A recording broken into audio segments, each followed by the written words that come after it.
welcome to What Is My Podcast About? This is a podcast where on a fortnightly basis we get together and discuss a random topic. My name, as always, is Keith Ramsey, and I am joined by Matthew Grace Hey. and Peter Akerley. Howdy. So it's, I guess, been a bit of an active week for us. If you're listening in order, I guess you would notice that we did release an episode last week to follow up our JoJo arcs. So it's a bit of a episode-filled month. A little bit of a bizarre time. I can't. I just can't. I was going to talk about how this is going to be a good summer for us and we're going to get lots of episodes out, but no, I just can't anymore. Podcast canceled. Fuck it. We'll do it for the fans. All right. So what's going on in the world other than, shit I refuse to believe? The fact that we finally have a trailer and a release date for Elden Ring. I said other than shit I refuse to believe. There's no way this Elden news is real. I'm still convinced it's just a shared fever dream. I enjoyed the idea that I'm going to wake up in a couple hours and realize we still have to record a podcast today. That's where my mind's at right now. I'm going to wake up, I'm going to realize that Elden Ring never happened and we have to record a new podcast. Of course, this information might be very strange considering we're recording this, just before the weekend when E3 happens. So us joking about this can easily be, dated by the time this episode goes up on Monday. Oh yeah, this episode's going to go out and fucking E3 will have already happened, where they'll have the announcement that the fucking Elden Ring thing was a meme all along and they're actually canceling development on it. But I seriously hope not. They long enough for this. I would laugh my fucking ass off if we got that during E3. That fucking January 2022 when the release date they announced is just when they're going to release their development tools and see if someone else can make it work. I mean, just go to the Elden Ring subreddit and if whether it's announced or not, I think it's going to be a good time there. It's we've handed all creative privileges over to George R.R. Martin, so the game's never coming out. The thing I was joking about earlier was, wouldn't it be great if they released the game and then as soon as you boot it up and it's just like an RTS? Yeah, one of the things we discussed was the idea of it just launching Skyrim. It downloads as Elden Ring, but when you launch it, it's just fucking Skyrim again. And Todd Howard managed to sell it to you again. Finally awake. You said remembering something about an Elden Ring. I like the idea of them doing that, waiting a week, for the internet to go truly insane over the fact that Elden Ring is just Skyrim, and then revealing that Elden Ring is the next DLC for Skyrim that they're releasing many years after the last DLC for Skyrim. To be fair, I don't think it's the internet would go insane. I think it's specifically the Elden Ring subreddit. Oh yeah. Oh, to be fair, they're already insane.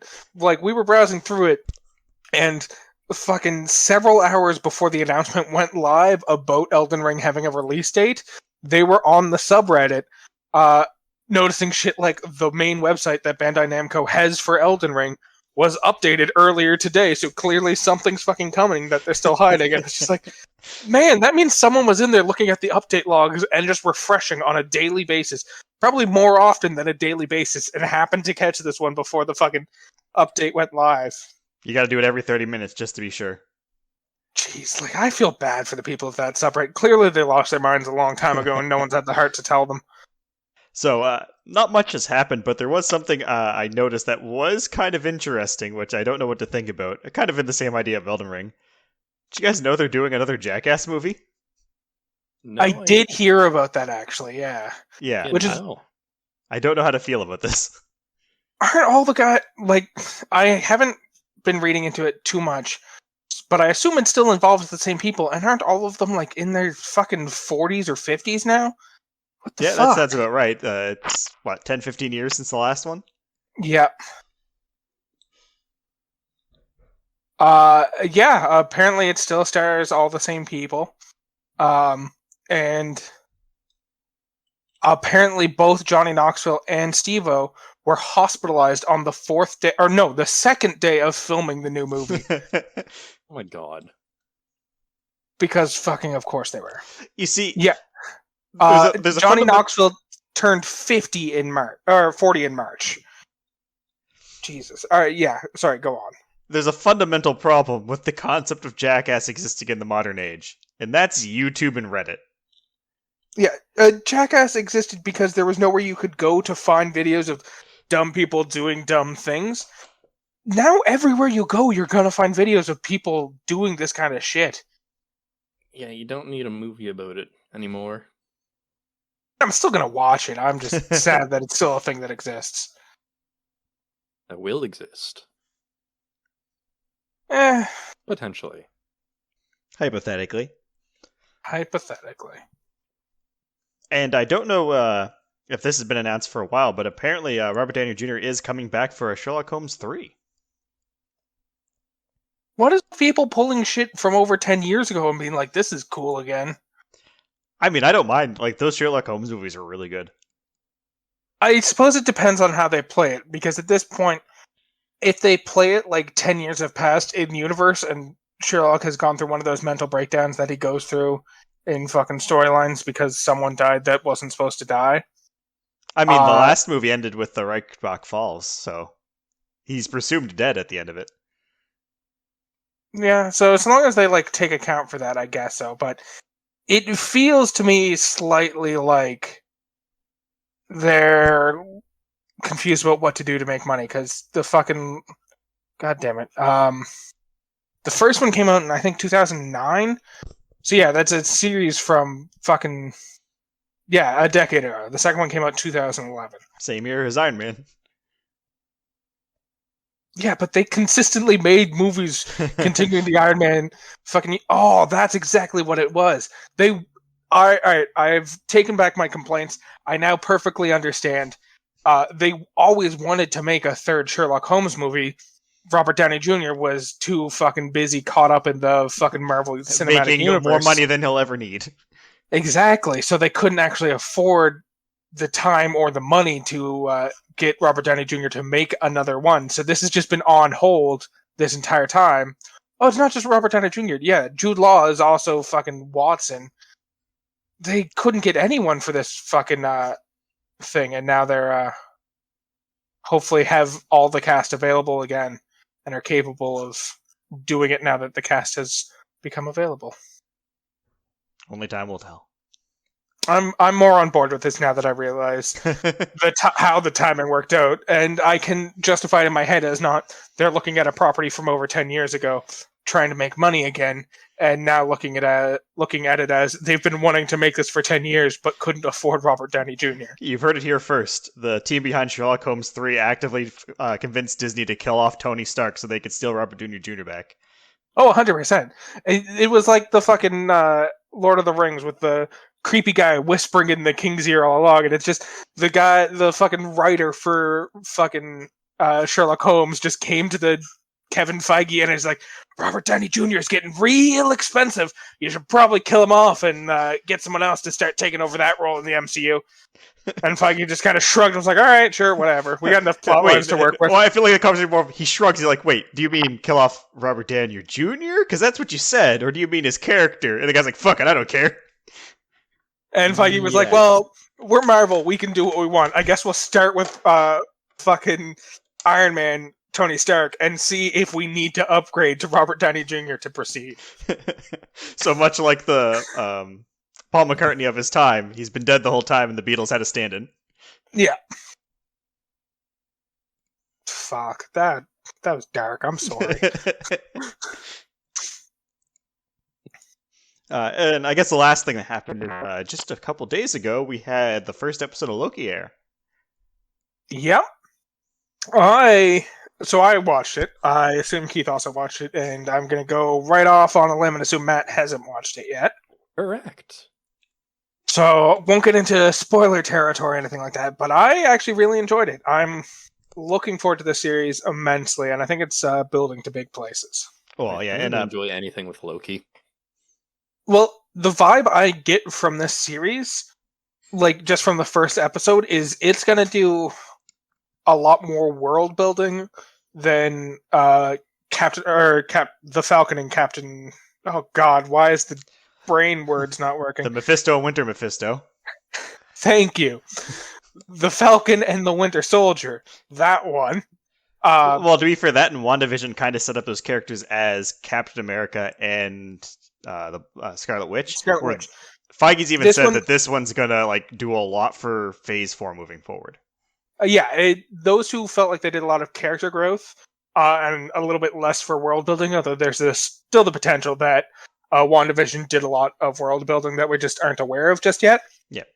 This one feels right off the bat that it's less so about character growth and more so about world building, because the character growth that needs to happen is they need to get the Loki from the fucking MCU who just died.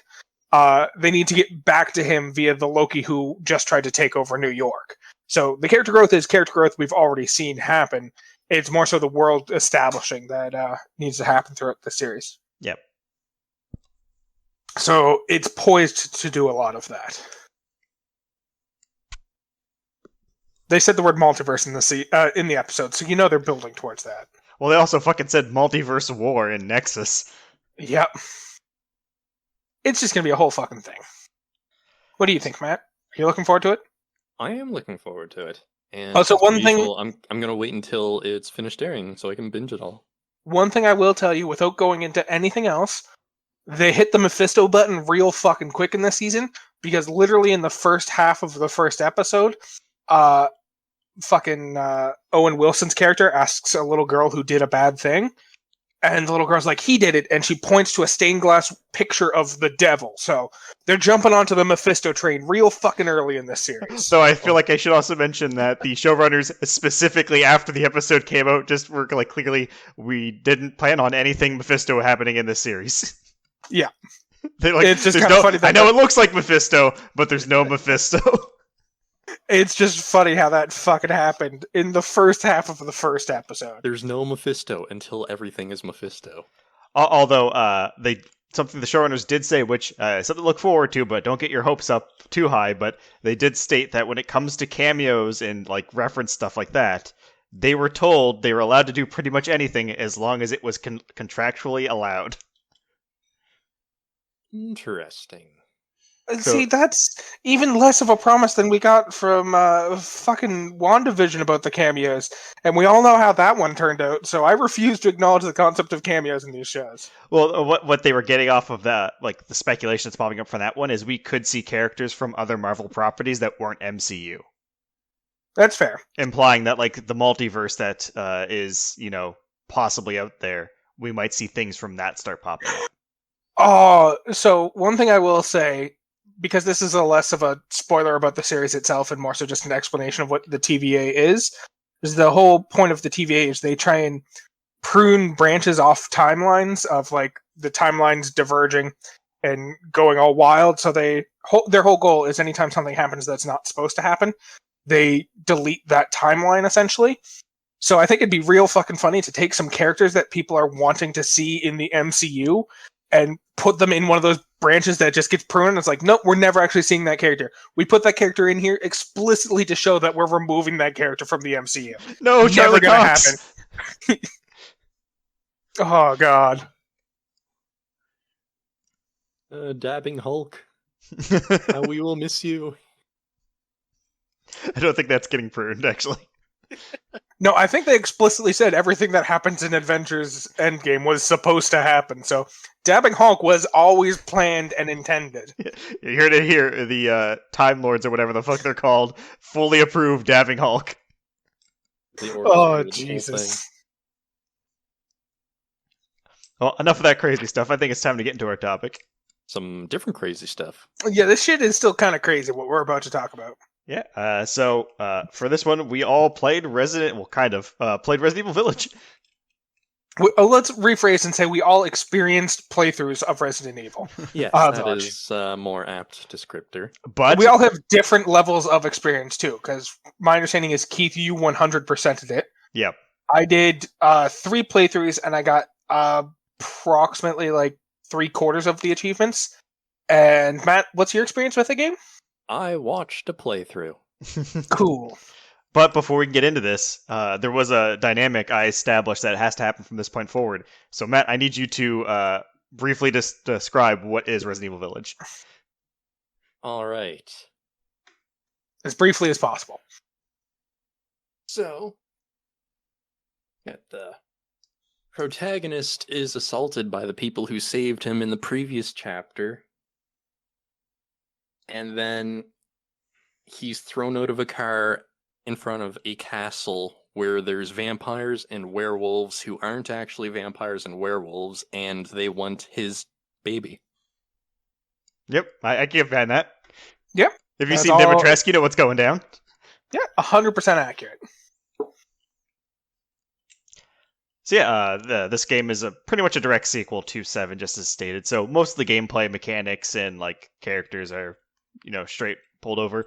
The big thing I do need to mention is the fact that apparently between these two games they could not agree on what Chris Redfield looks like. Yeah, there were some pretty stark differences in Chris Redfield's appearance between 7 and 8. Yeah, because 7 he looked kind of more like the logical conclusion of like original Chris Redfield from like the Raccoon City days. Now he looks like more of a secret agent or something. Well, he's more in line with his Resident Evil 5 onward look. So I'm not sure what's going on there. Yeah, he seems bulkier and has grown out his beard. He's visually distinct from 7. I did not, upon first glance, realize they were meant to be the same person. Well, it's Chris. Like it's literally the design they used for 5 and 6. Yeah. Looking back on some character art from 5, yeah, that's exactly what it is. I did laugh when one of the characters referred to Chris as the boulder puncher. Yeah, he's specifically referred to as the boulder punching idiot, yeah. Or boulder punching asshole. Yeah, well, it's the great thing, like, there's a lot of references to other Resident Evil stuff. This game very much feels like it's almost a spiritual successor to Resident Evil 4 and what it did to the franchise. Oh, absolutely.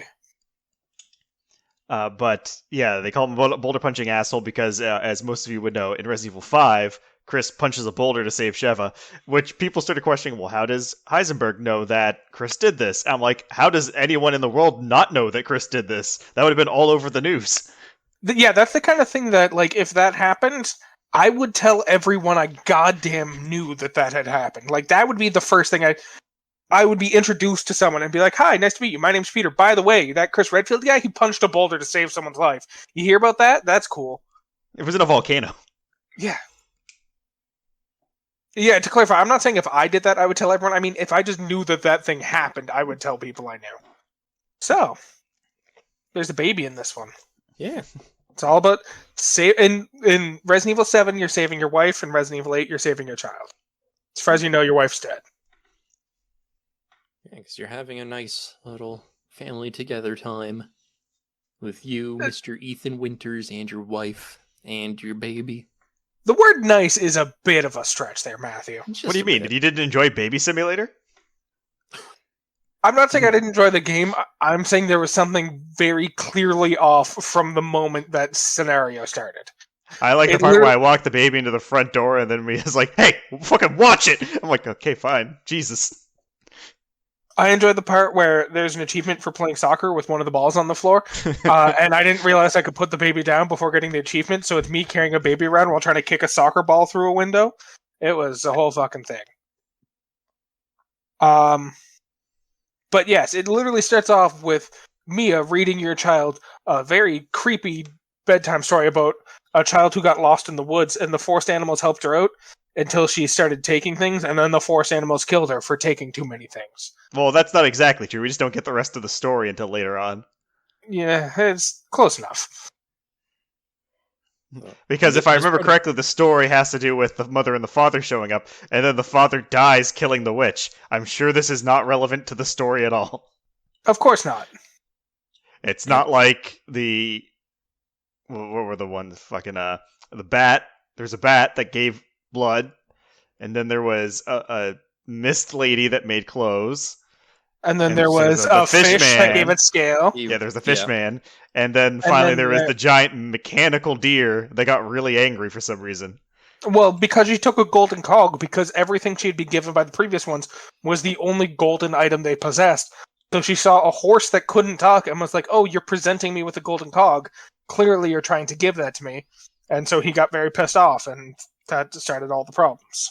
But when do the crystals show up? In the real world. This is just a storybook that's completely unrelated from the actual game, Keith. No, it sounded familiar. So yeah, your wife gets gunned down in the street. And by in the street, I mean at your dinner table. Yeah.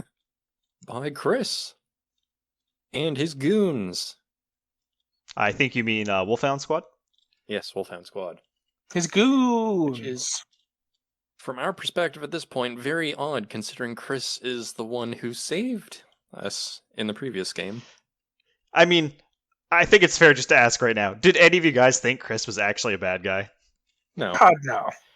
This man has been fighting BOW since 96. Yeah, I did not have a doubt in my mind that he was a good guy. I didn't know the exact twist that was coming. So my assumption early on, fuck it, we're going to get into the twists. If you're not familiar with the key details of this game, fucking spoiler alert, don't listen to our podcast about the key details of this game. But yes, to get into the twist, at the end of the game we end up finding out that the Mia who got gunned down wasn't actually Mia. Mother Miranda is a shapeshifter. She took on the form of Mia to try and get into your household so she could steal your baby. That's who Chris fucking guns down.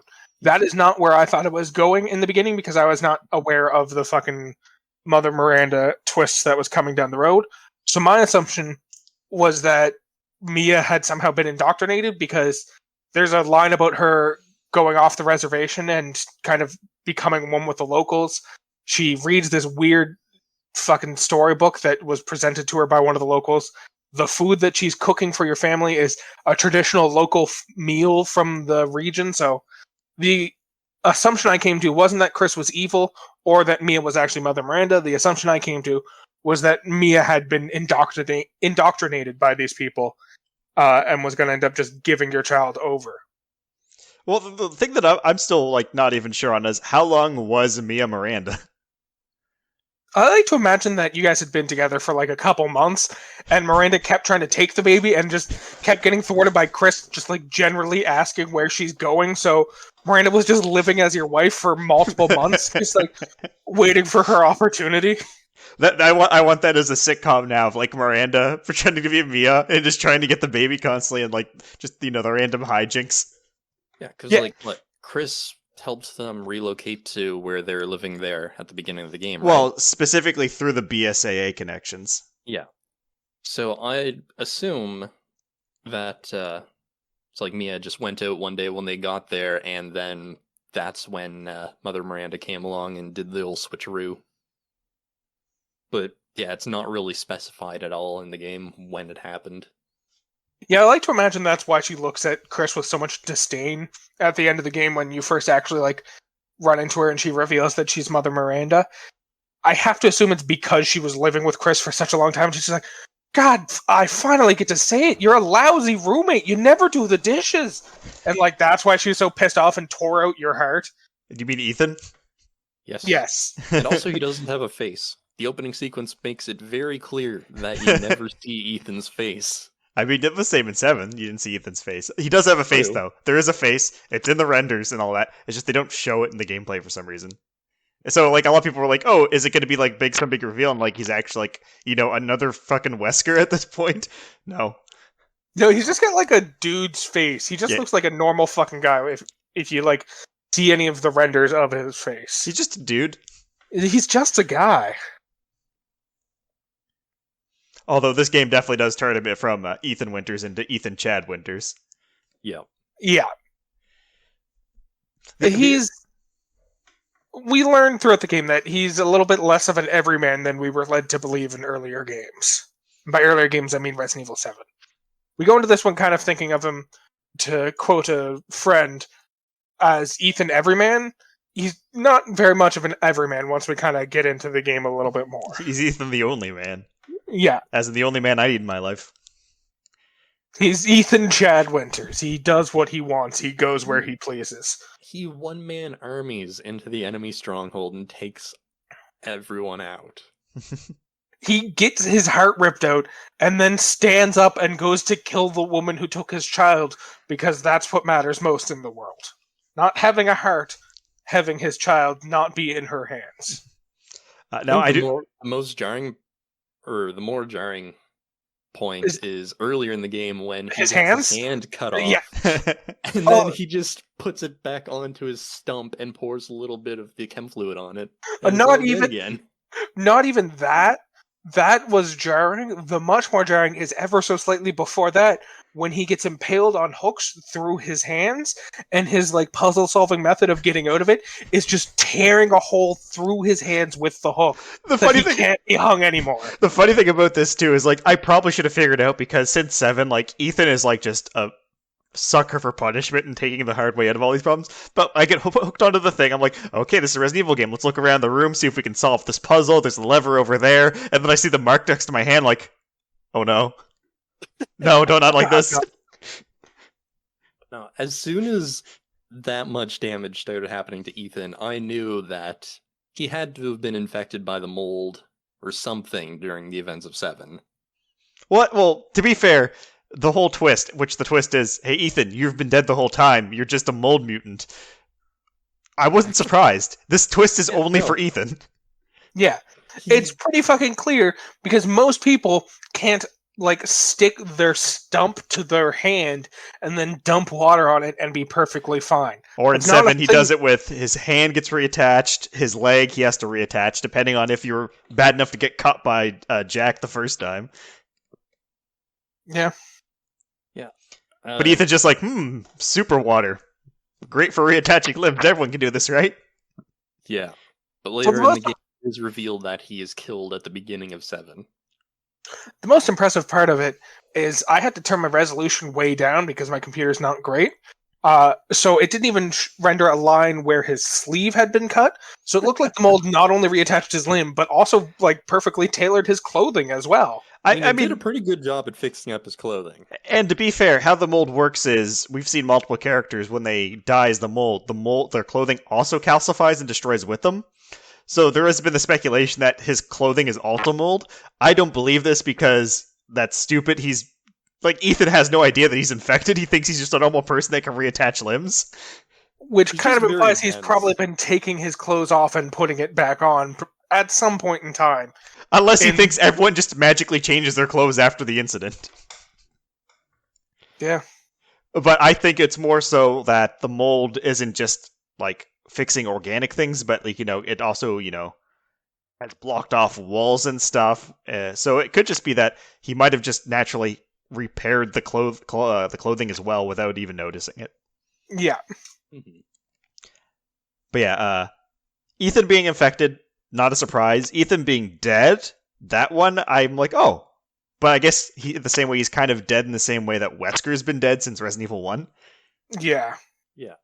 It Where was it's- kind of surprising to find out that he was actually dead. Yeah. But when you learned when exactly it happened, you're like, oh yeah, that actually makes sense. This not only honestly, I don't think... explains this game, but Resident Evil 7 as well. Yeah, honestly, I don't think Jack Baker's the one that killed him. I think it was getting the screwdriver through the hand and then the chainsaw taking the other hand off. Yeah. I think Mia killed him, and then Jack just finished it off. So somewhere's in there, he obviously gets infected by the mold, brings him back, so he's able to reattach. And then the mold was essentially just keeping him animated from this point. And if you do keep in mind, the only characters that actually were cured of the mold infection was Jack, Zoe, and Mia. Yeah, so you as Ethan were never actually cured of it because you only had a limited use of the cure, and you kind of had to choose who to use it on. And Well, that and sadly, sticking it into your thigh was not one of the options. and there's no reason for the others to suspect that Ethan is infected because all of his shenanigans weren't done near the other characters in the game. Or even at the end, Chris had no reason to suspect because he just kind of got thrown out of a building and shot something a few times. Yeah, whereas clearly at some point in time over the years, or however long it's been since Resident Evil 7, Mia has figured it out because, further spoilers, Mia doesn't actually die. She was just captured by Mother Miranda and kept in her lab for whatever reason. So when Chris finally does save Mia, Mia's the one who reveals to Chris that Ethan is a mold person. So clearly she also figured it out at some point in time. It's just no one realized it in the moment. I like the idea, too, of, like, if Ethan was, like... Because Ethan does come off as a little bit stupid, like, not, like, really understand what's going on. Just him, like, they're magically changing his clothes and reattaching limbs that he's accidentally removing because he just doesn't give a fuck anymore. And she's like, Yeah, it's like him cooking dinner and like chopping vegetables and accidentally chopping a couple of his fingers off and then like just reattaching them and running them under the faucet for a second. He's like, Honey, can you get the chem fluid and the green herbs for me? Why? I cut off my hand again. And like it's just her writing in the diary, how the fuck does he not know yet? I'm Ethan Winters. I'm just built different.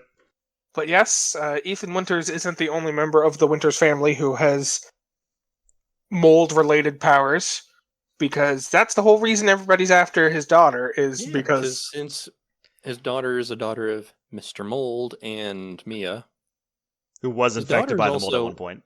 Yes, his daughter is also a mold baby. Yeah, she's effectively the same type of being as Evelyn from the first game, but Evelyn was genetically engineered to be compatible with the Metamyces and created the mold. Rosemary was just naturally born with the ability. Yeah. Yes. You could say she was molded for her position. I guess that's a way to put it. You really think you're a fun guy, don't you, Matt? Oh, no. So, shall we talk a bit more about the village itself and some of its fun inhabitants? Yeah, so this village is kind of run by Mother Miranda, who has the four lords and the townsfolk, and we kind of find out they're all in a way just experiments of her trying to resurrect her daughter. So for the four lords, who are also the bosses of the game, we got Lady Dimitrescu, who is the tall 9'6" woman who is kind of a vampire, but she's, everything's a bioweapon in this. It's less so that she's a vampire, more so she has a genetic disease that means she needs to take in blood to constantly keep growing or something like that, and it's just the way the mutation works, she became immortal. It's because her insane regenerative capabilities that she grows so big. Yeah, effectively, she's really good at regeneration, so that's why she grows. But the reason she needs to constantly ingest new DNA through blood or flesh is because before she was mutated, she had a rare blood disease. So the mutation is constantly trying to protect against that. So if she's not taking an influx of new DNA, it takes over and turns into the flying dragon thing. Yeah. She's actually the first one who hints at what's going on with Ethan Winters, because she refers to his blood as stale. Or going stale. Which is a fun thing. There's a lot of references to Ethan being dead in this game. So yes, there's Lady Dimitrescu. The next one that we get to interact with is Donna Bienviento, who is a doll maker. And the scariest part of the game. Until you learn the baby mechanics. Yeah, even then I speed ran that part on my 2 subsequent playthroughs. I still wasn't happy about doing that part. It's very unpleasant. Not. It's very disturbing. But yeah, so her whole power is she can control plants that have specific spores, and then if humans ingest those spores, say through pollen and inhaling, then she can cause them to hallucinate whatever she wants them to. And so that's how you kind of figure out that what you're going through in her part isn't actually you running through her mansion trying to solve problems. It's you hallucinating, probably collapsed in a heap in her fucking front hall. Well, she's off to the corner giggling at you. Yeah. Which is why you hear giggling throughout her segment.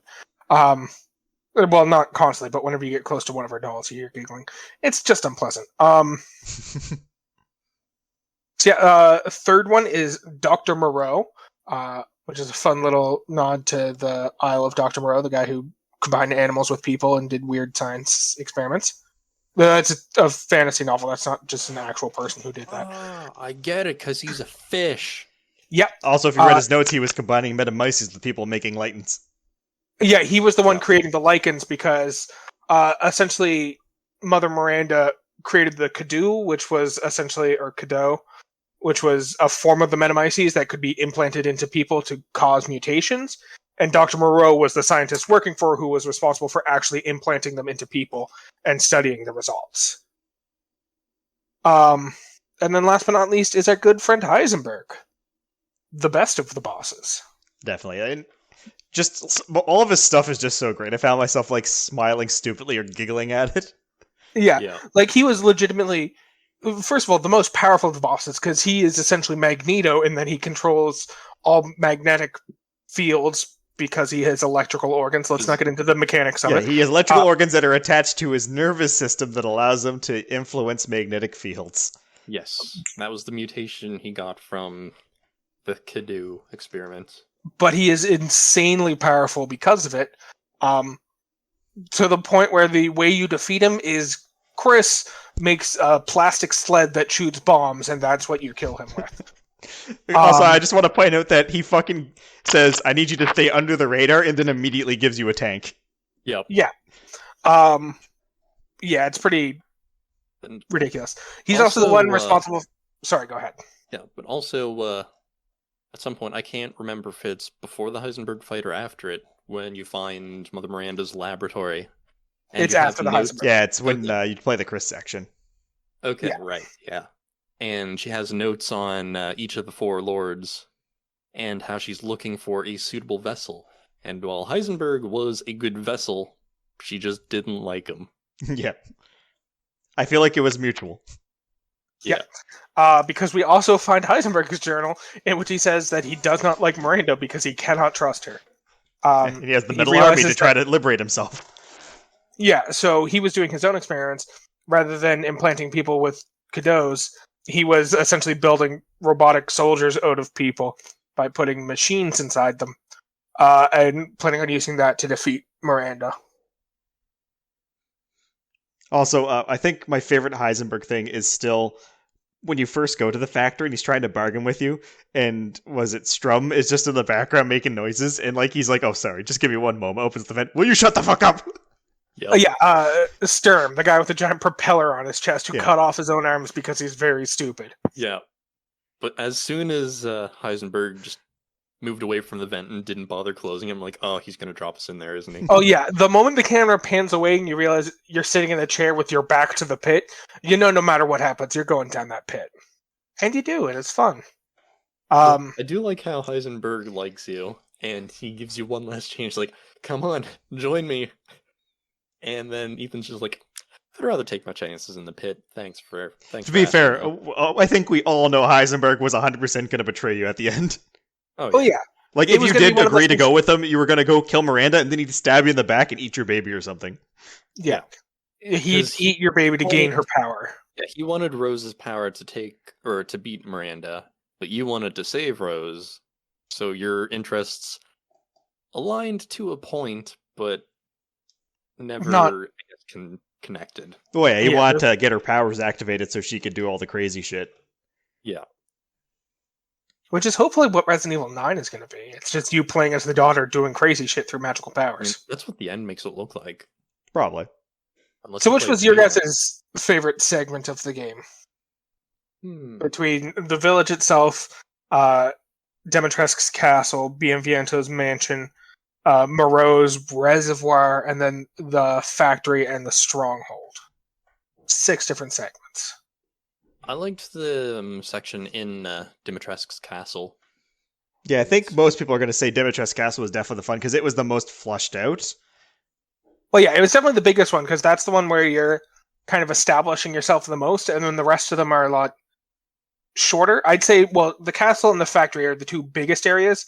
The other ones are just kind of smaller areas with neat mechanics to play around, is how I'd phrase it. But That's also fair. But also the castle had the additional threats of Miranda's 3 daughters at 3 different locations throughout the castle who'll harass you until you deal with them, and also Dimitrescu wandering the castle looking for you. And that was absolutely my least favorite part about the castle, because Dimitrescu just kind of wanders around the castle, and sometimes you run into her, sometimes you don't. The 3 daughters, once you kill them all, the moment Dimitrescu finds you, she will just follow you till the ends of the earth because you killed her 3 daughters. That was the most fucking harrowing part of that entire gameplay, is knowing that giant 9-foot-tall vampire lady is chasing you, and she's unkillable until you finish this puzzle that you have to deal with. Well, it's kind of like the fun thing of it, too. Like, the castle's really the only spot, I think, in the game where you feel like you're in danger compared to the rest. I don't know if you guys felt the same way, but outside the because the castle, you always have to kind of play around where they could spawn, where they're going to show up and solving the puzzles. with the Bienavanto house, the only time you really feel in danger is with the, giant baby chasing after you. I didn't like the giant baby chasing me, but you're right. You're not really in danger. There's a very creepy vibe going on. But even once the baby spawns, you don't really feel like you're in danger because you know the paths that it can take. Yeah. And by the time it does spawn, if you've looked around the area enough, as you should be doing in a Resident Evil game, you would have already been made aware of and taken note of the locations of the closets and beds you can hide in and under. Exactly. It's really... you don't even really need to hide so much. It's... Once the baby spawns, you run to where it spawns to, force it to spawn to unlock the path. Then you just run around it, open up a box, run to the other box, collect the fuse, and then run back to the first fuse. There's not a huge amount of, running and hiding from the baby itself once you know the paths that it can take. Exactly. And then, obviously, with the Monroe area, it's not actually a lot of threat. The most threats you get is when you have to go get the boat key, but that's just normal kind of zombie stuff. The rest is just kind of timing. Yeah. To be fair, I was not fully aware of the timing situation the first time I dealt with Moreau, and just died twice in that section because I wasn't paying close enough attention, and just kept getting... Because his attack is he eats you whole, so if he catches you, then you just die instantaneously. And the problem is, the first time he killed me in that area, I was facing the wrong way, so I didn't see him coming and didn't understand what the trigger for me dying instantaneously was. And the second time, I saw and recognized the trigger, but didn't realize that's what had killed me the first time. So it killed me again, and then I was aware and didn't fucking die after that point. But it is absolutely something that can kill you. It's just less of a threat once you understand what you're dealing with. Yeah. And then finally, first off, the village doesn't really feel that threatening throughout the game. It's more so exploring it with, things jumping out at you. So it might have some spooky moments, but that's about it. The stronghold just feels like that's your most empowered moment of the game. Yeah, it's literally you running in a straight line, killing everything that is in front of you. It's at this point, there's ammo dumps everywhere. Yeah. The stronghold is probably the funnest part of the game because there's no danger at all. You are the danger at that point. Yeah, because the whole thing is Heisenberg's raising an army to fight Miranda. Heisenberg is standing between you and Miranda, so you've got to fight through Heisenberg's army to get to Heisenberg, him to get to Miranda. That's the factory you're talking about. The stronghold is the part where you're fighting through the army of Lycans, because fucking Heisenberg realized he wants you to take out Miranda. It's never explicitly said in the game, but it seems clear to me that he takes your part, or his part of your baby, and just puts it behind Miranda's army, and he's like, alright, go fetch Ethan, specifically so that you wipe out her army for him, so he only has to deal with Miranda. Right. And then when you get to the factory and don't agree with him, it's not so much you're fighting through his army, more so he drops you into his lab, and then you're trying to get your way out. Yeah, it's not even so much that you want to kill Heisenberg himself. It's just that you want to leave the factory, and he's in your way. Because he's an asshole. But he's a fun asshole. But yeah, I would probably say my favorite part was the castle as well. You're right, I think everyone's just going to say that. Yeah, I think it's just the castle was... It felt like it was the spot that had the most attention put into it, and that shows. It's kind of like if you ask people whether they enjoyed, in the original Resident Evil game, the mansion itself or the underground facility. The underground facility is cool, but the mansion's what actually feels the most like the game. Yeah, it's alive and it's very dynamic. And also it helps that all the promotional material focused on the mansion and Dimitrescu. Well, it's also you don't want to spoil stuff, right? Yeah, True. So it almost builds it up like Dimitrescu is the big boss, and then you realize you've only read about the first boss out of 5. Yeah, but that's also what everyone started to expect and anticipate and start theorizing around. So, of course, that's what everyone's at first drawn to the most. Yeah. To be fair, we've talked about 4 of Mother Miranda's greatest creations. We haven't talked about her truly greatest creation, though. That's the fucking Duke. The Duke's the best. Well, to be fair, the Duke has no confirmation about anything, though. We don't know if he was her creation, if he's a figment of Ethan's imagination. Yeah. all you learn is that even he doesn't really know what he is. It's not that he doesn't know, it's that he refuses to tell you anything about himself. I mean, it's possible he doesn't know, but when Ethan asks him, he just straight up is like, no, that's a secret. Sorry. Well, he says specifically, even he can't answer that. Fair. But he seems weirdly delighted about collecting the remains of the other lords, or of the lords themselves. He has special comments about fucking Lady Dimitrescu dying or Dr. Moreau dying. He has his own personal room both inside the factory and inside of Lady Dimitrescu's castle. So if he's not a figment of Ethan's imagination, which now that I think about it is a perfectly valid explanation for what's going on there, then he kind of has to be somewhat aligned with Mother Miranda. Maybe he's the castle's mutation. Maybe someone did a unregistered experiment with the Keto on the castle. He's just a friendly merchant. Yeah. Although, I don't know if you guys knew this, but if you look through the planning and design background stuff, he was actually intended to be one of the lords. Okay. I believe it. I look forward to him showing up in future games. I don't know that he will. I choose to believe he will. You know what? So we kind of discussed outside of this podcast a bit of a theory, and the theory that we came up with, or I guess maybe the internet came up with and we just discussed, was the fact that because Rosemary has all of the Metamyces kind of power infused into her, and one of the things that the Metamyces is known for is it contains the memories of everyone who it's merged with in the past, it technically should have Ethan's memories inside of the Metamyces, and if Rose has that power, then she might also have Ethan's memories as well.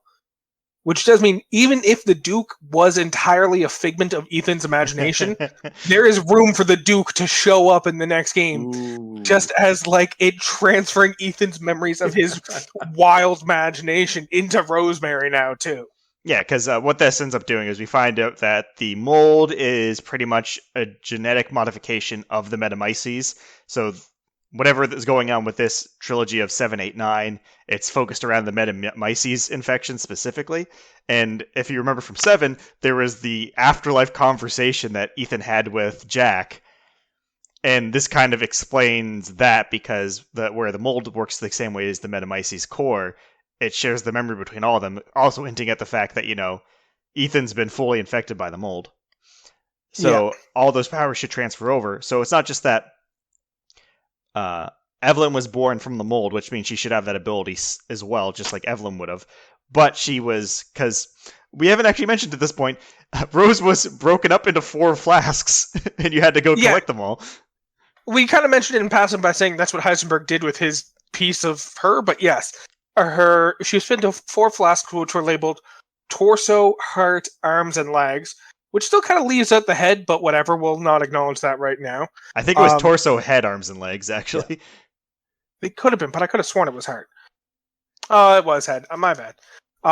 Anyways, so yeah, she's split up into 4 parts and put in flasks, and then part of the ritual is they merge those flasks with the Metamyces, because Mother Miranda's whole goal throughout this entire multiple years that she's been alive, or multiple centuries that she's been alive, has been her daughter Ava died, I believe, of the Black Plague. I thought it was Spanish flu, actually. It might have been Spanish flu. It was one of the famous historical deadly diseases. So her daughter Ava died, and this entire time she discovered the Metamyces shortly after that. She discovered its ability to retain the genetic information for different individuals as well as their memories. So she merged her daughter's corpse with the Metamyces in the hopes that eventually she would find a proper host to carry the Metamyces so that she could bring her daughter back. And that's why she created the 4 lords, because they were all attempts to create a potential host for Ava. She decides that Rosemary is the perfect host. So what she ends up doing is taking those 4 flasks of Rosemary, merging them with the Metamyces, and then trying to bring Ava back using Rosemary as a host. Unfortunately, she just brings back Rosemary and gets very confused and angry. But yeah, that's kind of what happened with Rosemary. Did you guys expect the Rosemary being cut up aspect? No. Yeah, Not I at wasn't all. expecting that either, but as soon as it happens, like, of fucking course that's the play, because she has the regeneration powers of Ethan. Yeah. She's of the Metamyces. She can just get the water dunked on her and be put back together pretty easily. But yeah, after you defeat the four lords, all the pieces are put together, and then obviously Miranda does end up killing you by ripping your heart out, and that's when you have the little memory vision with Evelyn, who's like, haha, you've been dead the whole time, sucker. You think you just died? No, you were always dead. Always. Even before your head was caved in by Jack, you were always dead. And then we get the Chris section where Chris mows down the city. This section really feels like if you're kind of stupid and haven't caught on to the fact that Ethan's a mold person, because you don't even get the Ethan meeting with Evelyn. Like, it shows Ethan getting his heart ripped out and then just cuts to Chris. So, like, if you haven't been following along and aren't aware of what's going on with Ethan, you might fully just believe at this point Ethan's dead, so you have to finish the game as Chris. And as Chris, you're trying to go into the town, destroy the Metamyces, and kill fucking Mother Miranda. And that is also another super fun segment of the game, because it's literally just you as Chris running and gunning, killing fucking lichens everywhere you go. Although there's one part in that sequence that I find a little redundant, is where you've got to use a target locator on a castle like 3 times. It's like, hey, you already have the target, just fire again once you're reloaded at the same spot that you just fired. You don't have to get me But to how is he going to target know it. where it's at, Matt? Your gun is already aimed at it. You don't need me to target it another 3 times. Bro. Have you not heard of recoil, Matt? His targeting was pushed off by recoil. He needs to retarget it and make sure he's aiming at the right spot. His name is Umber Eyes, not Steady Hands. Also, I had the exact same thought. When it was playing, I was just like, this is fucking stupid. Like, because the way the timing works out is the enemies come in waves, and the whole idea is you're supposed to kill a wave, then target, and then while it's reloading, another wave spawns and you kill them. But if you're not super quick at killing the wave, then he'll reload midway through another wave. And it was just like, I shot the fucking house, killed the wave, and fucking Umbrise comes on the call and he's like, alright, just cleared out, just finished reloading, I need you to target for me again. Just as a fucking wave spawns in and starts attacking me and I'm shooting them back, and then fucking one of them jumps on me from behind and starts like pushing me to the ground, and you get the little animation of you being mauled by a lichen, and then over the fucking radio I hear from Umbrise, is everything alright, Captain? I really need you to target that for me, otherwise I don't know where to shoot. And it's like, little fucking busy right now, Umbrise.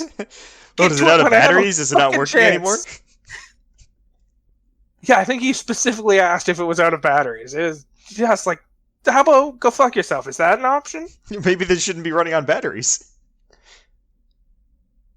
But yeah, you do that, and then you find a deep underground cave, which is where you find the Metamyces. And it just looks like a big old baby made of mold. Yep. And then you end up finding Mia and the lab. And the lab, really cool thing. It kind of, what's the name of the movie? Spencer. Or no. No, so the lab looks like the one from one of the Alien movies, but I think it's the prequel ones. Promethean, that's it. Oh, yeah, it's not Prometheus. It looks like the lab from the next one. Fucking, oh, God.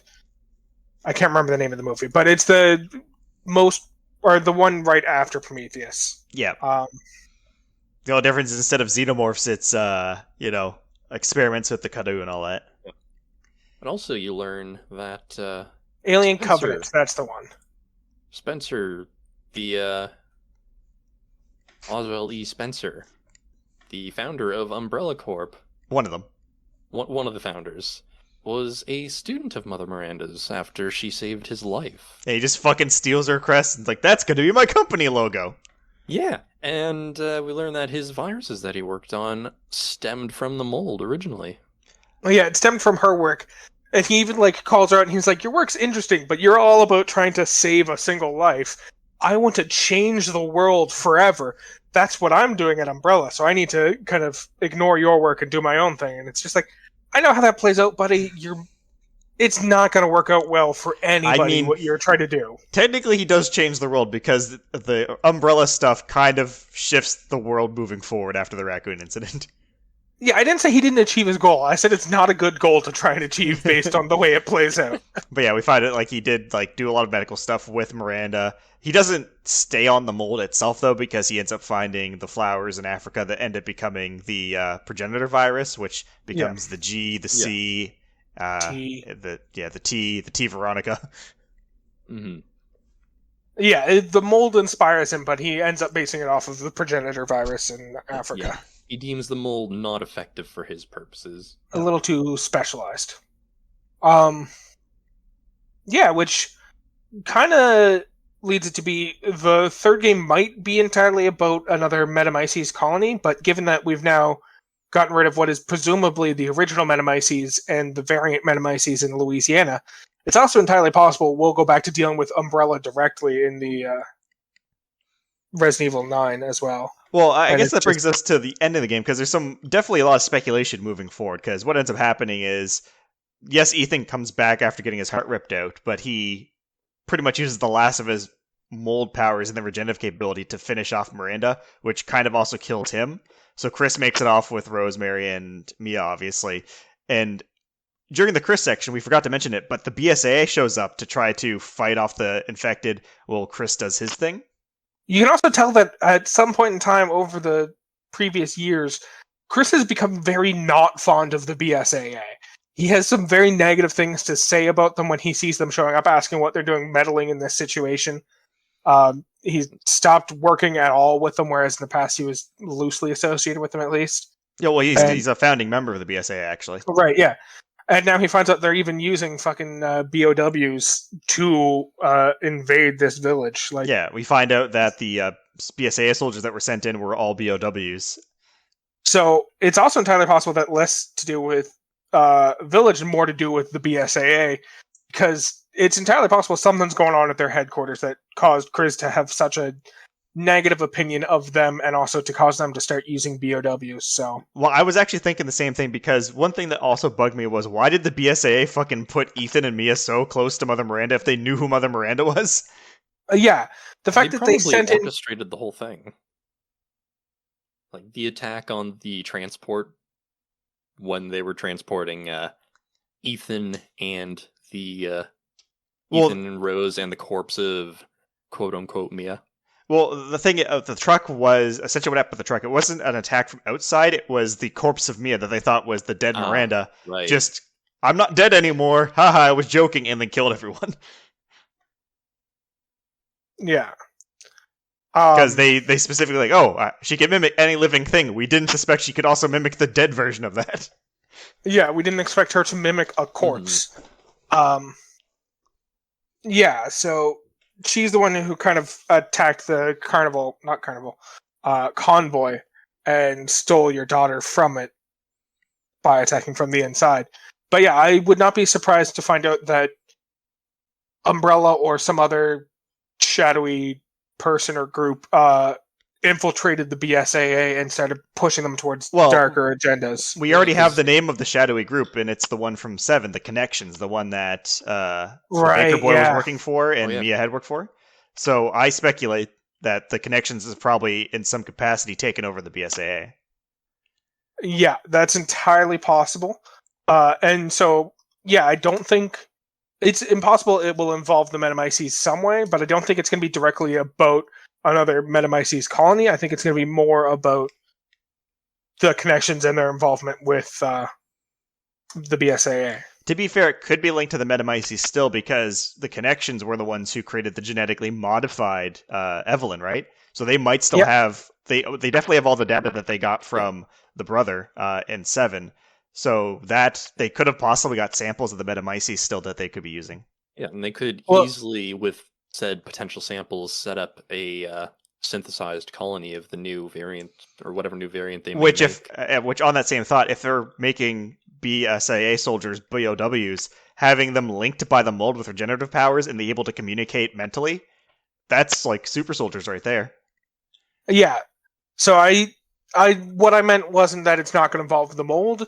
It's just from my perspective, it's more likely going to involve the BSAA fucking headquarters or secret lab where they're making their BOWs. Even if that does involve the mold, I just mean it's going to be that more so than it's just going to be a random rural town where the Metamyces is broken out of through some form.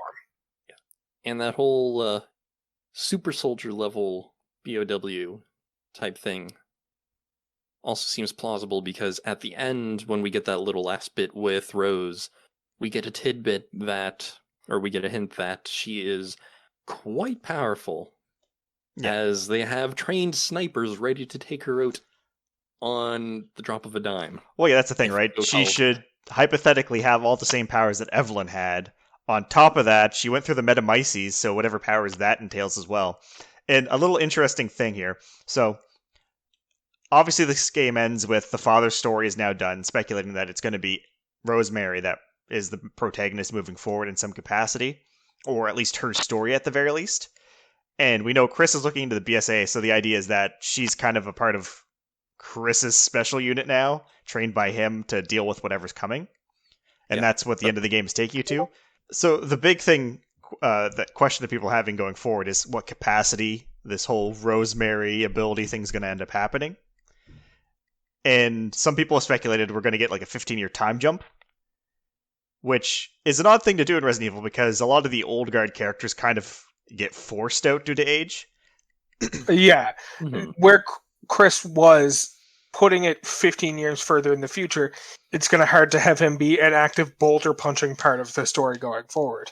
So there is something a lot of people did notice, and you only notice this if you're actually paying a little bit of attention, and it kind of makes sense in the world too. But some of the vials specify on the side that without constant injections, rapid aging will happen. And if you remember, Evelyn also started rapidly aging after she took over the home in Louisiana because she wasn't getting her medical checkups. Right. So the idea is... So 15 years didn't actually pass. Rosemary rapidly aged up to the point where she looks roughly 15 years old. Exactly. That's a working theory that will have it not be super far in the future. Like, it'll obviously be a bit in the future, but not too much. That way we can still have the BSA investigation be part of the story. That's a good possibility. There's also the small chance, though, that since Rose was born in the way a typical baby is born, then she'd be completely stable. But it's possible, but it is a way... There is a mechanism in the universe, if they want to invoke it, to have Rosemary not be an infant and also not have everyone else be aged out of being a part of the game. Yeah, because we know Evelyn went from child to old lady in the span of about, was it 2 years? Yes. And the vials that Rosemary is split up amongst state that without constant injections, it will start rapidly aging. Yeah, that could definitely explain some things. Yeah. And that also leaves in the possibility that we might play as Rose, or even in part of the game, we might play as Mia as the protagonist. Yeah, and Mia's a character I feel like is very interesting with what they set up about the connections, and having her like kind of just sit out most of this one doesn't feel as good, because Mia has been shown to be able to hold her own in these situations, so she is combat trained. Yeah, I want to see more Mia in action situations. Well, to be fair, they kind of had to have her sit this one out just due to the nature of, for the twist to work, you have to think she's been dead all along. If they have her be an active participant of the game, then it's pretty clear she wasn't gunned down in the streets in the very beginning.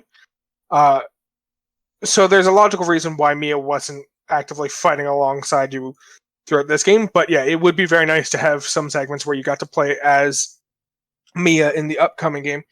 It would also make sense, because where we already discussed how the kind of memories are imported through the Metamyces, so it's entirely possible that Rosemary will have access to Ethan's memories, that there could also easily be segments where you're playing through as Ethan, either through Rosemary just imagining how Ethan would handle a situation, or just her remembering a somewhat related situation that Ethan went through during the time skip between 7 and 8. And it could easily be played in a similar fashion to how in Resident Evil 7 there's the segments where you find the videotapes and then you play as the camera holder and not just as Ethan. They could easily have segments where you're not actively advancing the world, but you're learning stuff about the world by playing through people other than Mia, or other than Rosemary. And that's the thing, too. This game could also have DLC things where we play as Mia in the village doing stuff, as we did with Resident Evil 2 Remake, which had the other survivors, like, ghost stories, as well as we played Clancy surviving a lot of the puzzles prior in the game through DLC. Yeah. Plus, I do believe we recently had an announcement, or no, not an announcement, but it's been teased that we're going to get some Resident Evil 8 DLC coming soon, so wouldn't be surprised to hear that there is something like that where you're playing as someone other than Ethan through little kind of scenarios. Exactly. And there's one other thing I want to talk about the ending before we start getting into a few other concepts of the game. But there's a YouTuber I watch, goes by the name of Scooch. I don't know if you guys have seen him before. But he was talking about Resident Evil itself, and he made a statement that I kind of realized was true in a degree, and it was that Resident Evil is the Fast and the Furious of video game franchises, where they're all constantly trying to one-up each other. Okay. Which, this goes into speculation on Resident Evil 9, and something odd at the end of the game that kind of sets up. And when Rosemary's sitting on the bus, there's the mother and the daughter having a little conversation about a boy, and it's like, can he touch the moon? And she's like, well, no, he can't. It's like, what if he has a rocket ship? So there's this huge speculation online that Resident Evil 9 is you fighting zombies on the moon. Oh, no. I would much rather that not be the actual game, but instead be them teasing DLC that's coming for Resident Evil 8, is the fucking moon zombie scenarios. Just because that is so ridiculous, the idea of that being an actual part of the main story of the game is you fighting zombies on the moon, rather than it being like a fucking story that you're reading about zombies on the moon, and you get to play through the story that someone's being read. No, Mia, you are the zombies. Then Mia was the zombie. Mia was a zombie. But there was a lot of interesting content from this game, just talking about the stuff and possible DLCs. Apparently Ada was speculated to be a character in this game, and there's early artwork suggesting that she actually was supposed to be in there. In fact, you know that part at the beginning where Ethan meets the four lords and escapes? Yeah. Originally the concept was going to be that Ada, dressed as one of the zombies hiding out there, was actually going to rescue you and make the way for you to get out. It would make more sense in some senses. It would make more sense as to how Ethan managed to escape that situation. If there was someone on the inside helping him out, it would also cause so many more issues with the rest of the game if she wasn't a recurring character helping you through the rest of the game. Oh yeah, she would have been in the rest of the game, but the only information we got so far that scene would have been involving her as well, and she was supposed to play a role in the game. Yeah. It would have raised a lot of questions going forward. Although, if that was the case, then she probably would have taken more of a guiding role taken that guiding role away from the Duke, and left the Duke as just the merchant. Yeah, well, keep in mind the Duke was also supposed to be just another of the lords. Yeah, so this was probably early on at the same time when the Duke was supposed to be another person you fight by the end of the game. But, just to draw all the parallels to Resident Evil 4 that this game set up. Yeah. To be fair, I kind of like the idea. So, the means through which you escape is there's a big fucking meat grinder, essentially, or a wheel with spikes, that's supposed to grind you into human meat, and you manage to sneak into a back hole and hide underneath it and crawl away. So no one realizes you live initially. I always enjoyed especially after my first playthrough when I realized how much Heisenberg just wanted to work with you and use your baby to defeat Mother Miranda. I kind of like the idea that Heisenberg just intentionally put a hole through which someone could escape the dungeon in there all along, and he just insists on dropping Ethan down there as the first test to see if Ethan's wasting his time, to see if he can find someone to defeat Miranda with him. Yeah. Oh, it's definitely the vibe I got, that he was letting you go, but not just you're free, but more so a test. Yeah. Yeah. It seems like a lot of the stuff that happens through the game from Heisenberg's perspective is less so him trying to kill you directly, and more so him putting you into a difficult situation to see if you're capable of getting out Because if you are capable of getting out, then you might be able to help him with Miranda. Now, just before we move on any further away from what we just said about the Duke, I just had a thought. What if, when the Duke was intended to be one of the lords as one of the bosses, it's like, each of the lords that you defeat, they drop like a crystal husk of that was part of them, right? And you can Except sell them for for a lot of money. Bienviento. Bienviento doesn't drop a crystal part of herself. She just drops her doll and you sell the doll. Yeah. But you can sell them all for a lot of money. What if the whole gimmick around the boss fight with the Duke was that his fight would become more difficult with each boss part that you sold him? That's He was interesting. able to use the corpses. So he would be the fifth one that you fought, and each one of the earlier ones that you sold to him, he incorporated some of their boss mechanic into your fight with him, something like that. And what if Yeah, you saved them whereas- from multiple runs and sold them all to him at once, and he just became a fucking impossible beast? Whereas if you refused to sell any of them, you wouldn't have had as much money to buy upgrades or ammo and stuff, but in return, the boss fight would be much easier at the end. That's definitely a cool concept. Yeah, it's a neat idea. I prefer to think that he's going to be the boss of Resident Evil 9. And he's going to fucking resurrect his 4 old friends. He'll And be back use- to claim Ethan's debt. So, kind of back on the topic of the DLC, I was thinking about it, and there's kind of like set DLCs I wouldn't mind getting. One of which I guess technically is 4, getting a DLC for each of the lords unique, where you're like just someone who's trapped in their area trying to get out, to give like a little bit more attention to them, because I feel like Beneviento and Monroe just didn't get a lot of stage time, unfortunately.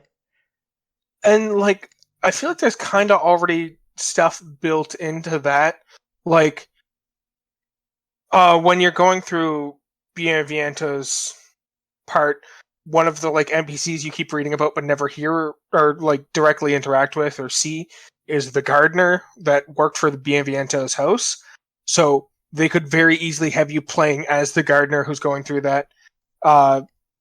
Friggin' in the factory, you could easily be playing as the guy who gets turned into Sturm at the end, and it's just you trying to escape his thing. Like, there was multiple throughout each of the like kind of dungeons that you ran through. There wasn't so much one with Moreau's that I can think of, but there probably was one, and I'm just not thinking of it.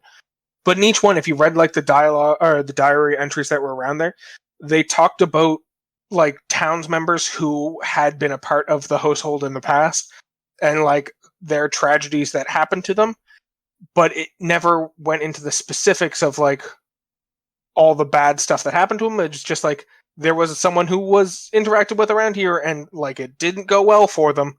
So they could very easily do you playing through the story of just different villagers who were perhaps even just working for the boss at first and that did something to end up on the wrong side, and now you have to try and escape their house, and you end up not escaping and getting murdered brutally, but it's still a lot of puzzle for you to try and solve through to escape.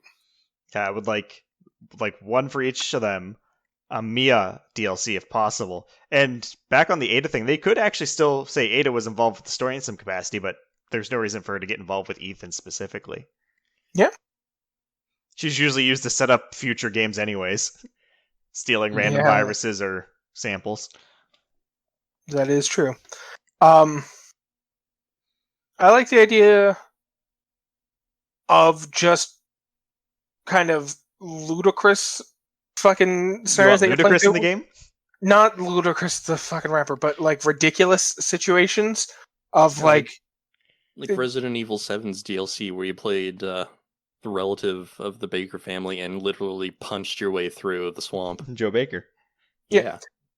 Just the idea of it less so being them like you playing through like very realistic and puzzling situations, and more so it just being like stories that were told by people, and because they like open it all up with them reading the storybook about the Village of Shadows to Rose.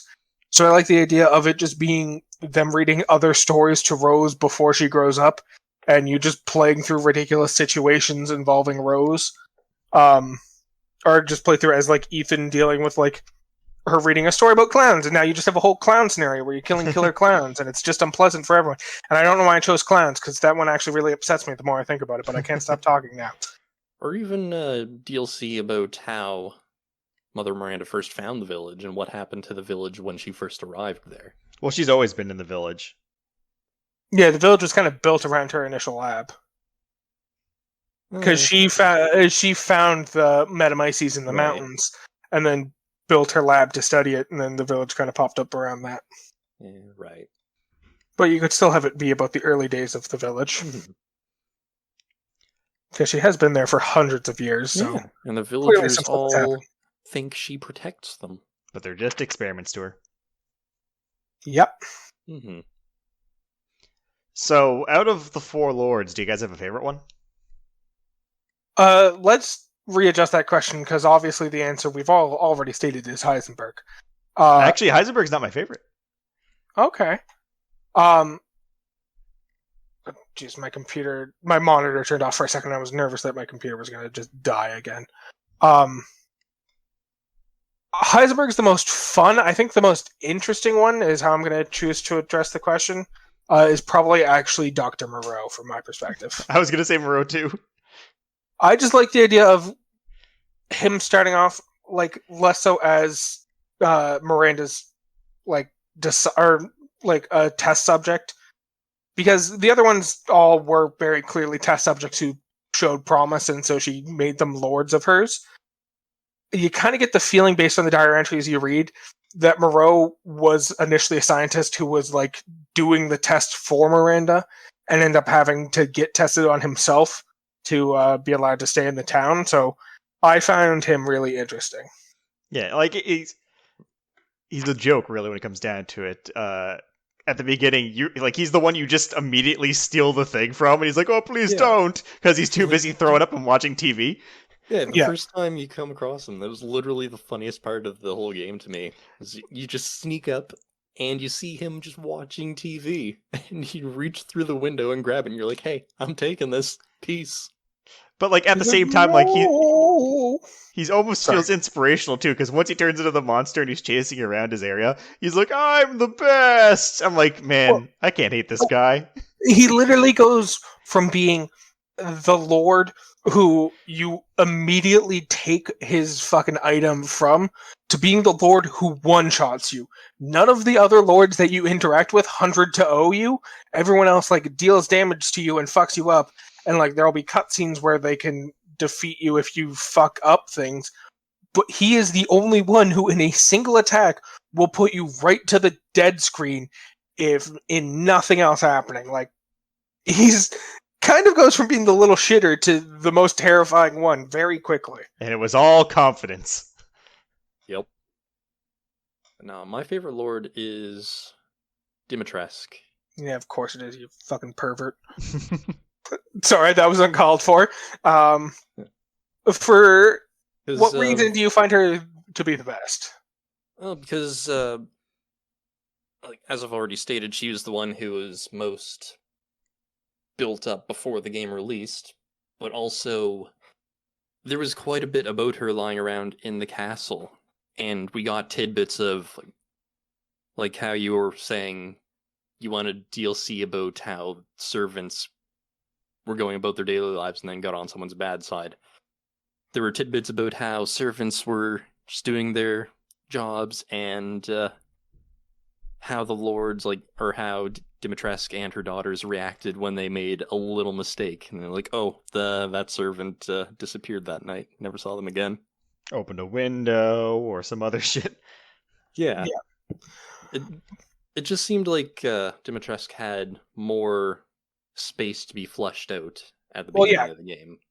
Kind of like how we already discussed the fact that the castle was the most fleshed out and the one that it seemed like they put the most time into it. Just due to that very nature, there was more kind of notes and character development built around Dimitrescu throughout that whole castle. So Dimitrescu also just had more fucking character growth and more character development. I definitely enjoyed her. Like, I've realized now my comments when you first said that Lady Dimitrescu was probably your favorite lord, made it seem like I thought that was a dumb decision. She's definitely up there. I think Bienvento was my least favorite of the four lords. Yeah, I think Bienvento had some of the most potential for something, but unfortunately, she just didn't. She had the least content out of everyone. Yeah. Well, yeah. That was mainly because of the character's personality. Yeah. Because they themselves, the reason they used puppets was because they did not like dealing with people. Yeah, like Bienvento is the one I wanted to like the most. Yeah. And then, of course, Heisenberg is Heisenberg. Yep. Heisenberg, I will say Heisenberg was the most fun. I just don't think he was the most interesting of the four lords. As a lord, he's not a great lord, but he is a very interesting character, and how he kind of stands on the whole scale of things relative to the other lords in Miranda is interesting. Yeah.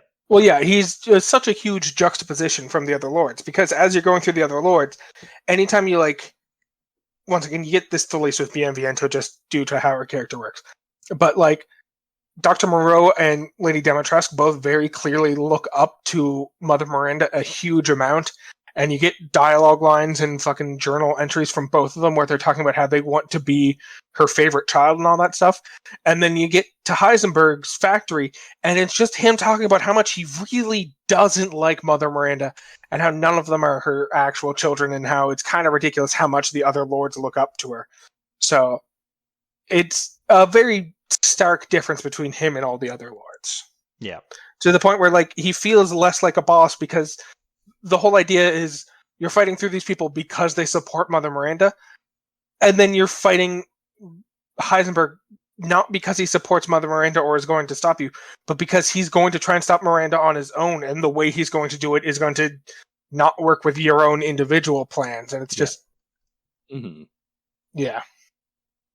But also talking about the boss fights, the Miranda boss fight, when I first saw that, my first thought was, man, I'd expect to see a boss fight like this in Dark Souls or Bloodborne game. Jesus. Except, obviously, first person, but Actually, another fun thing. That whole vibe. Actually, another fun thing to mention too is how, even though each lord had their own unique area with their own themes, how they were all kind of themed after things as well. Because clearly Dimitrescu is Dracula, so vampire type stories, and then Bienvento is kind of a ghost type setting. Poltergeist type thing, yeah. Yeah, Monroe is kind of a Cthulhu, Lovecraft type area. And then Heisenberg is just straight on Frankenstein. Yep. Yeah. I guess we kind of get a Blair Witch vibe from Mother Miranda, the little part that she's in. Yeah, a little bit. Yeah. And Blair Witch, Dark Angel, Forced Witch type thingy. Yeah. Yeah, they all had kind of callbacks to different genres of horror. Yeah, and I think that's truly what this game was based around for a lot of stuff. Yeah, it seemed less like a horror game itself and more so just a game that wanted to celebrate horror as a concept. Which is a weird way to phrase it. Can you think of any other horror aspects or a movie monster they should have found a way to put in that could have worked really well? Not really. There's nothing that comes to mind for fitting with the vibe of the vampires, werewolves, ghosts, and fucking zombies that you got throughout the rest of the game. They pretty much hit the head on... I guess mummies somehow, but mummy feels like a weird thing to try and include. Mother Miranda, mummy, there we go. Yeah. Well, it still kind of feels too similar to zombie. It does. I'm just trying to think of other classic movie monsters, and mummy's the only other one that sticks out. But yeah, mummy is just kind of like a zombie that happens to be wrapped in bandages. Dr. Jekyll and Mr. Hyde situation could have been pretty cool. But that's kind of what you get from Dr. Moreau anyways, because you have him in his mostly human form, and then he turns into the giant catfish monster. Sure. Or an Invisible Man. Invisible Man would be another one. But how can you be scared of something you can't see? A little game called Amnesia: The Dark Descent. I'm going to be honest, the fact that you can't see it is probably what would make it the most fucking scary. If there was a segment where there was an enemy chasing you and not even doing a huge amount of damage, just doing chip damage every time they caught you, and you could not see this enemy, that'd be the most horrifying thing. Like, it's entirely based around you wearing headphones and you having to listen for where it's coming at you from and run in the opposite direction and find places to hide. That sounds horrifying to me. I'm just glad there wasn't no big-ass spider. It can't see me. That's not how it works, Matt. Invisible Man objectively can see you while you can't see him. Oh, that would actually make the flower mechanic make a lot more sense to me. Like, the flower mechanic as it is was a neat thing where you'd find big sacks of flour and you could shoot them to make a big puff of flour and enemies would lose you in it. If they had the Invisible Man, that'd make that so much more interesting because you would have to strategically listen for where he's coming from, and then you'd shoot the sack of flour and his silhouette would be visible because it's an invisible man running through the cloud of flour. Or even track his footprints. Where to shoot. Yeah. Oh, this is actually sounding kind of cool. Yeah, I'd have to lure him out into a snowy field. Well, hopefully they steal our idea for the DLC. Yeah, that actually sounds super dope. I want that to be in the DLC. Duke can turn invisible. I mean, I'm pretty sure that man teleports. I'm pretty sure that man's immune to damage because he makes the comment at, if you fire while in a room where he has a shop, he makes a comment about not wasting your ammo. Even if you fire at him with the rocket launcher, he will still make the comment of, ha ha ha, I wouldn't recommend wasting your ammo. I'm not sure if that was a friendly reminder or a threat at this point, though. Yeah, it felt more like a fucking threat to me. His presence. Walls move out of the way for him. Yeah, pretty much. Yeah, and it's said in some of the fucking the file entries that he moves surprisingly fast. Yeah, he's horrifying to think of if he could go invisible. I don't like that idea. Yeah, the only other thing I can think of for a horror idea that they could have put into something spider-like, but I'm happy that that's not in there. Yeah, same. Yeah, I can also fully get on board with the fact that it would have been horrifying, and I don't like it. Maybe a it-like clown could work. No, I already described the clown scenario they're going to put in, and I also don't like it. They already hit the mark with the creepy clown. From the birthday segment from the birthday 7? segment in 7. Yeah, they already had enough creepy clowns in Resident Evil by now. And they had enough creepy bugs, both in the forms of Dimitrescu's daughters and the mother in the Baker family. Let's not forget Black Tiger, the original scary bug monster. Black Tiger was the name of the giant spider, Matt. Yeah, yes, I remember. Okay, good. I wasn't sure if you had forgotten your playthrough yet. He'll never forget. Look, what a good name for a spider. Spider webs. Does that mean spider boss? No, giant snake. Yeah. I still don't understand how that confuses you, Matt. It makes perfect sense.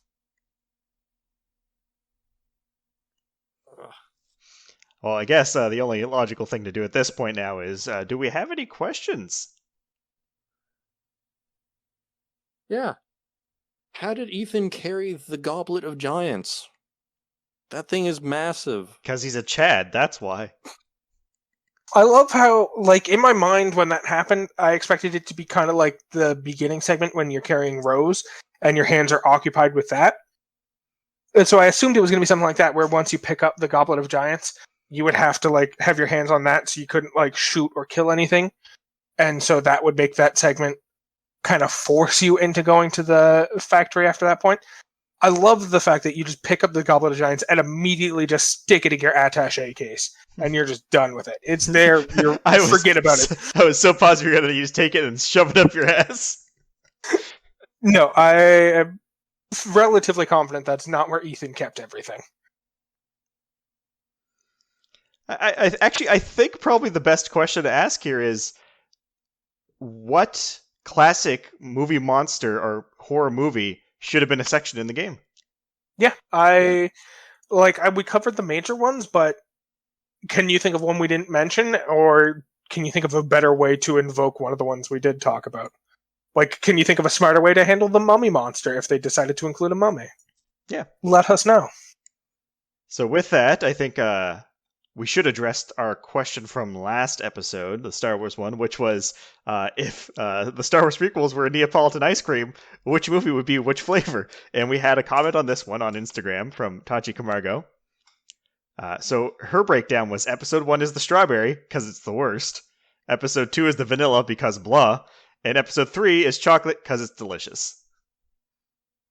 Yeah, that was approximately what me and Matt said when we discussed it, except we used the much more logical strawberry argument of it not being the worst, but it being the most polarizing. But otherwise, I think we agreed. Yeah.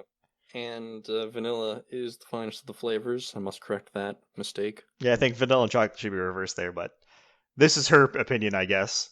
Yeah, everyone's entitled to their opinion. And some people just have the wrong one. Sorry, Tashi, please don't be mad. Continue to comment. Also, everyone else comment. I promise No, I can't promise I won't make fun of your comment. The only reason we're making fun of comments is because there's not enough comments to overwhelm our making fun of them. Actually, I honestly, if there's more comments, we're just going to make fun of more comments. I don't think there's any Our podcast is going to involve less of us talking about the topic and more of us making fun of comments. What is my podcast about? Making fun of people. If I could fill a 2-hour podcast with me just making fun of comments from our last podcast, that is absolutely what my podcast would be. God, that's sad that's a podcast I'd be willing to make. Recommendations? Is that what we should do next, probably? Yeah, what are you guys' recommendations for everyone listening? So my recommendation is actually for a book that I was reading recently. It's a book called All Fun and Games Until Someone Loses an Eye, which is about kind of serial killer who catches and kills people for being a bit too obsessed with modern day media, is how I'm going to choose to phrase that, because I don't want to get into too much of the plot twists and stuff. But it's a really interesting kind of murder mystery type book, but also kind of involves a little bit of weird shit and people trying to escape from puzzles that they don't fully understand how they got into. So kind of got a little bit of those Resident Evil vibes, but also lots of puzzles for you to solve. Cool. Right, and I'm going to recommend a movie that I somewhat recently watched. One that I may or may not have previously on a previous episode suggested not to watch. Warframe? No, that's not a movie yet. This movie has Mila Jovovich as starring character, just like some of the Resident Evil movies. Is it the same director? Hunter movie. Yes. It's the Monster Hunter movie. Nice. It's the Monster Hunter movie. Well, you're actively recommending people watch that movie? Because, well, the monsters in it look good. But also, what brought it up to mind was, well, one, Mila Jovovich starring in it, and she was in the Resident Evil movies. But also because there's one particular scene involving a very particular monster by the name of Nursilla that I will say. That is probably the most disturbing movie scene I have ever had the misfortune of witnessing. Is it the one scene that you forced me to watch? And by forced me, I mean one scene. Heavily encouraged. It may have been. Matt, why are you such a sadist encouraging people to watch this movie that you have objectively said is not a great movie? I have been tortured by this, so others must be as well. That's fair. Okay. I'm not going to argue against that. What's your recommendation, Keith? So my recommendation is actually going to be Silent Hill 1.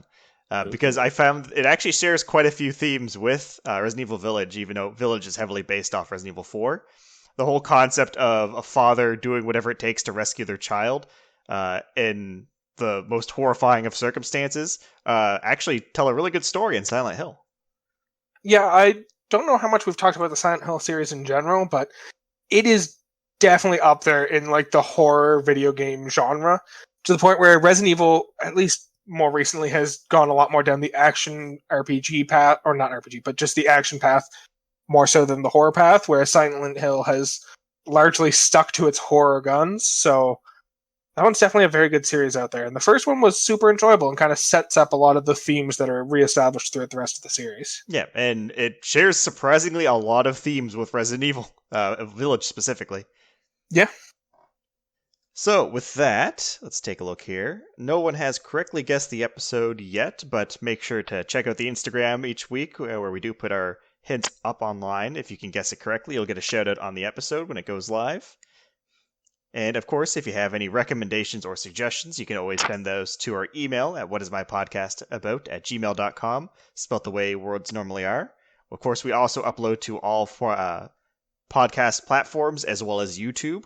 So do make sure to comment, like, subscribe. Helps with the algorithms and all that stuff to get us out to more people. Word of mouth is definitely the biggest way to do that. Just make sure that everyone tunes back in Fortnite when we talk about our favorite fuzzy friends, like Black Tiger.